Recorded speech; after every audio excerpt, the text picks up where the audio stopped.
Sa iba pa mga balita mga kabrigada, ang NTF-ELCAC abay tinawag na insulto sa milyong-milyong Pilipinong nakiisa sa peace rally ng INC ang mga akusasyon ng Makabayan Black na ito'y para lang maprotektahan si Vice President Sara Duterte. Mula dyan sa Campo Crame, Brigada Kat Austria, ibrigada mo! Brigada Live Report.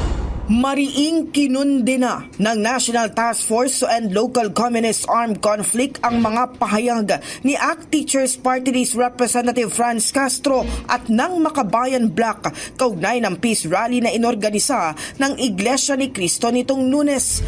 Ayon kay NTF-ELCAC Executive Director Ernesto Torres Jr., isang insulto sa milyong-milyong Pilipinong nakiisa sa nasabing rally ang mga akusasyon ng Makabayan na ito'y isang pagtatangkang pagtakpan si Vice President Sara Duterte sa pagsagot sa mga kinakaharap niyang issue. Kabilang sa binanggit ni Castro ang mga seryosong paratang hinggil sa umano'y maling paggamit ng confidential funds. Dagdag pa ni Torres, kung tunay na naniniwala ang Makabayan sa kalayaan ng pagpapahayag, bakit umano sila nagpapanggap na tagapagtanggol ng demokrasya samantalang ang kanilang mga hakbang tulad ng impeachment stunt ay nagdudulot lamang ng pagkakawatak-watak ng mga Pilipino.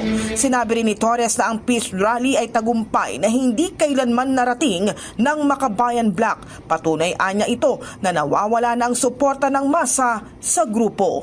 In the heart of changing lives, ito si Brigada Kat Austria ng 105.1 Brigada News sa Manila, The Music and News Authority.